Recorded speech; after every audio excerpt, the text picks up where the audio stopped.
L'opération Quartier Solidaire, c'est un projet qui est porté par l'association Bleu Blanc Zèbre en partenariat avec le Conseil régional d'Île-de-France. C'est un projet qui a vocation à lutter contre le décrochage scolaire et à favoriser l'insertion professionnelle des jeunes franciliens. C'est avant tout et surtout une démarche qui repose sur les acteurs locaux qui en seront les principales parties prenantes. Bleu Blanc Zèbre, c'est une association qui est née d'un mouvement citoyen et qui rassemble 400 opérateurs aujourd'hui sur le territoire national. Il réunit des associations, des collectivités territoriales, des entreprises et qui ont à cœur de travailler ensemble. C'est vraiment l'ADN de notre démarche.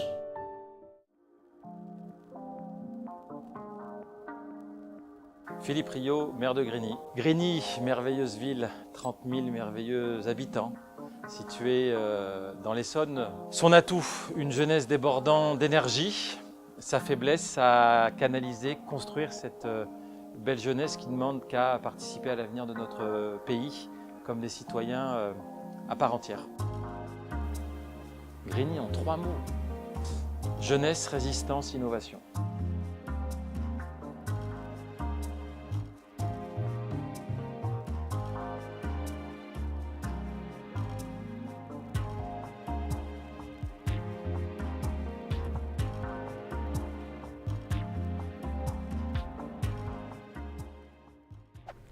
Alors bonjour, je suis Muriel Renucci, je suis responsable du développement territorial au sein de l'association Coup de pouce.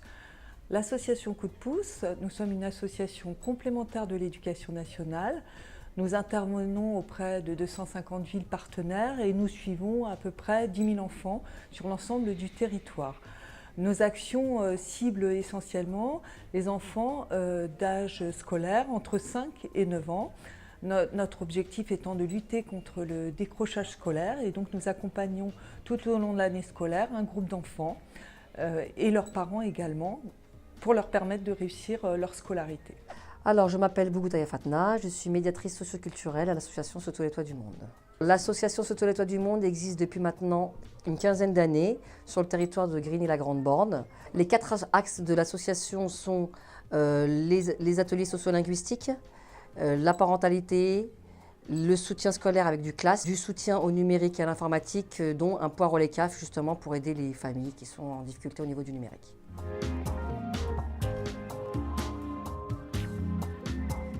Élus locaux, c'est d'abord un faiseux. Puis cette aventure de l'appel de Grigny, du Tour de France des solutions, qui a permis d'abord de créer quelque chose nationalement, de gagner les relais d'opinion publique sur les banlieues, de construire des solutions.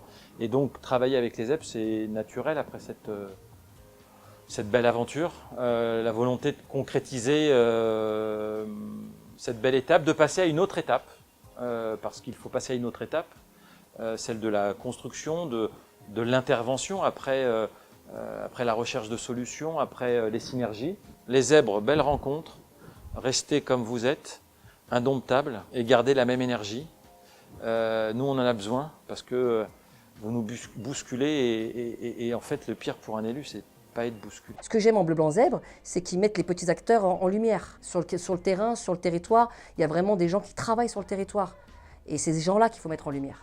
Chez Bleu Blanc Zèbre, ce qui est intéressant, c'est la mise en réseau, la diversité des acteurs et cette complémentarité qui peut exister entre nous tous. C'est qu'il y a une vraie démarche, notamment il y a la mise en œuvre d'un diagnostic local. Donc ça, je trouve que c'est extrêmement important puisque ça permet d'identifier les difficultés soit au sein d'un territoire, soit au sein d'une école, qui vont permettre de déployer des moyens humains nécessaires, donc des actions différentes puisque chaque enfant a des besoins spécifiques.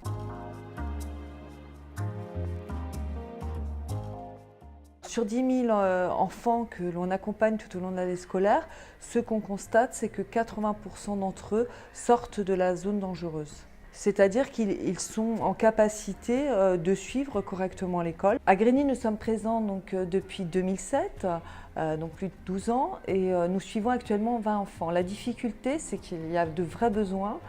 Par contre, nous sommes confrontés à des difficultés financières pour pouvoir mettre en œuvre une action plus conséquente et permettre donc un suivi plus important, sachant que par exemple certaines années nous avions suivi une quarantaine d'enfants. Il doit y avoir une mobilisation générale, l'État, les départements, les villes, les agglos, les associations, le monde de l'entreprise et cette synergie, cette création d'un écosystème où on est tous intelligents à faire en sorte que nos procédures puissent s'emboîter et pas chacun dans son couloir. La région a un rôle déterminant. Elle fait aussi du transport, elle fait aussi de l'aménagement du territoire. Et donc la région est évidemment un acteur indispensable à la réussite et de l'insertion des jeunes et de lutte contre le décrochage scolaire pour une jeunesse qui ne part pas sur la même ligne que les autres.